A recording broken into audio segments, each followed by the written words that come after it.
Alrighty. Hey Legend Crew, welcome back to another episode of Legend Ethics, Share Dreams.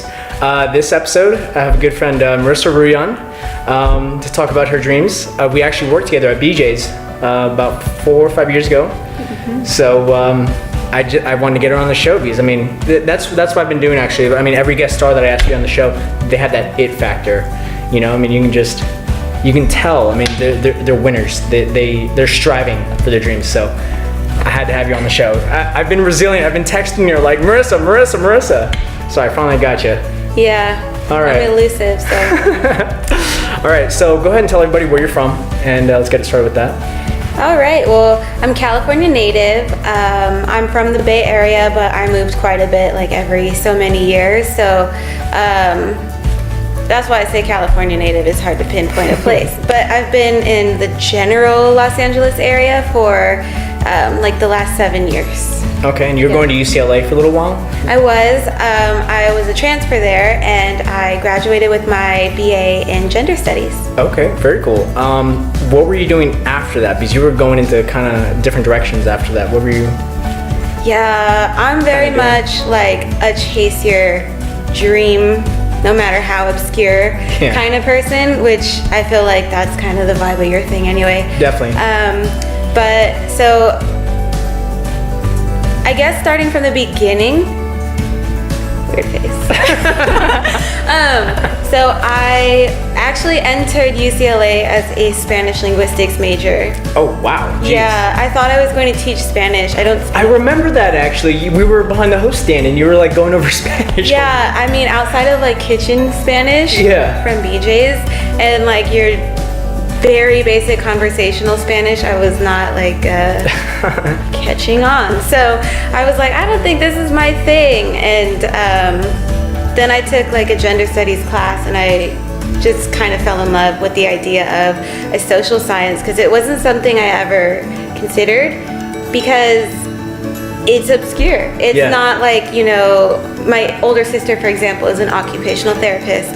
That's what she went to school for, that's what she interned for, and then that's what her career is. But when you're in a social science, it's whatever you want it to be. Like, oh, that's interesting. You could go into law, you can stick in education. You kind of have to be more mindful about carving out your own path, which is why I ended up doing something that seems random like hair. But in gender studies, I basically decided to cater it towards the beauty industry, knowing that I was interested in doing hair. And that's where I realized that a lot of my struggles were not my own. So I had a hard time with my hair. Love-hate relationship since like day one. I have traumatic memories of my dad trying to do my hair. Oh, jeez. Yeah. We tried again, like later on in life at 13, like, hey, can you do a ponytail? Let's see. No, not without pain. But yeah, it was something that surprised me to find when I realized a lot of people with my hair type or like it struggle with self-esteem. There were not a lot of examples in social media. There wasn't social media like there is now. There was just TV, music videos, whatever, and you weren't seeing curly hair, not really. And it made you feel othered. It made you feel like, well, if that's beautiful, I have the opposite. Therefore, it's a very binary way of thinking, but you can't help but think that way. So then I also dug deeper, found out like people have issues with, you know, interviewing, workplace regulations. The list goes on. There's this thing called the male gaze. I don't know if you know what it is. So basically, it's the concept where women look at themselves and value their image through what they believe a man sees, not what they see.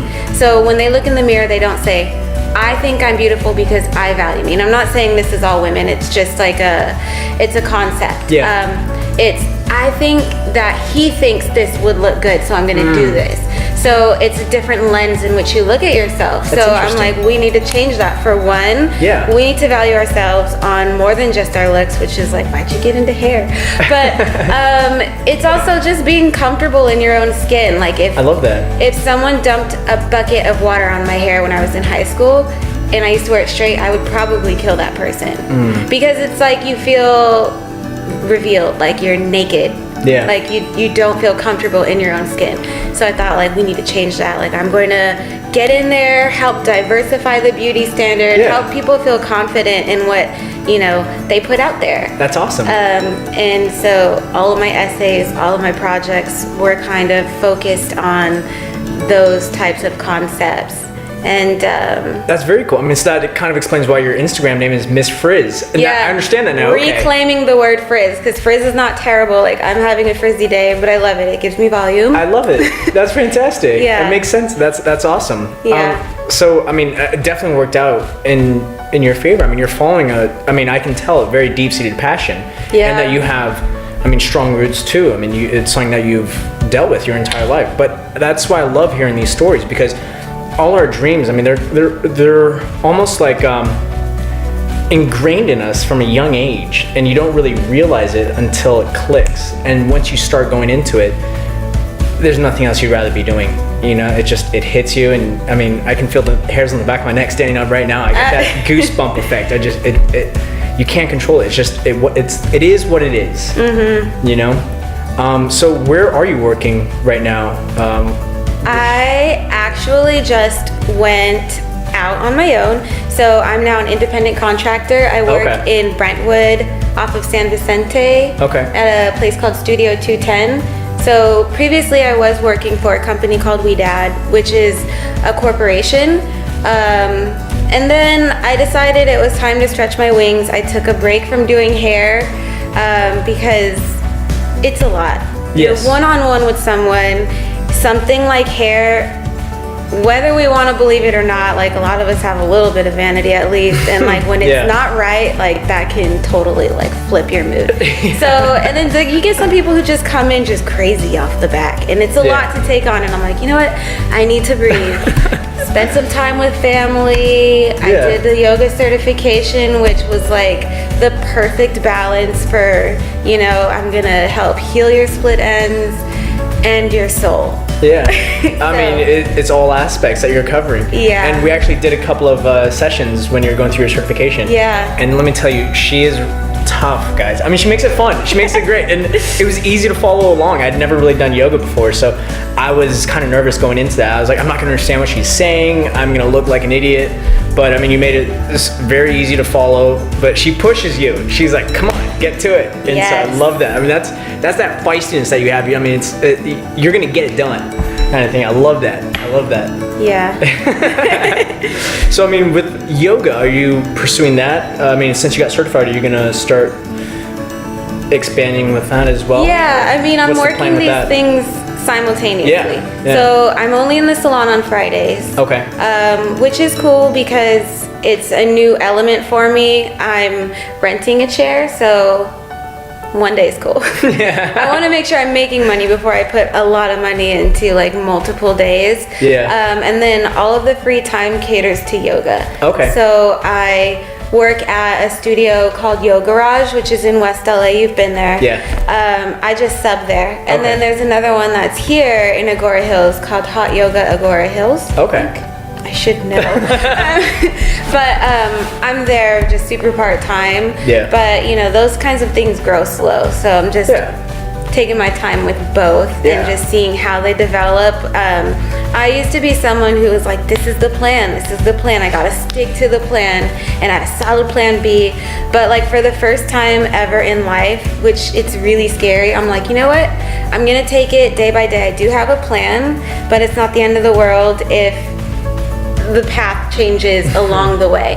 Like whatever happens, and I'm gonna just literally flow with it. That's you know? awesome. Yeah. So what has been like one of your obstacles going in this direction? Because like you said, I mean, well, first off, you had those self-esteem issues growing up, and also changing directions, going from Spanish to your gender studies, and then obviously having to go into further schooling, because I know you went to like cosmetology school and such afterwards. So what has been your obstacle trying to get into doing hair and doing yoga? I would say that the biggest obstacle has always been me. Yeah. It's always been me in my own head, because I push myself really hard, but not necessarily always in a good way. Like, it's good to have fire, it's good to have passion, but you also have to be kind to yourself. Like, the idea of talking to yourself the way you would talk to someone you love, it sounds so simple, but it's not. Like, we are sometimes the hardest on ourselves, and we're mean to ourselves. And I do that. Like, if I don't get the outside validation, I wonder if I'm not enough, and then I'm hard on myself. So it's getting past feeling like I need validation. Absolutely. And then also just finding that balance. In yoga, there's these two concepts that like mean everything to me. There's tapas and santosha. So tapas literally translates to fire. So that's in the physical aspect, like, you know, pushing yourself on the mat. But mentally, it's the passion. It's what gets you out of bed every morning, where you don't feel like you're dredging to go through, you know, a routine. I don't know if dredging is a word, but it is now. And then santosha is about contempt, but not to be confused with complacency.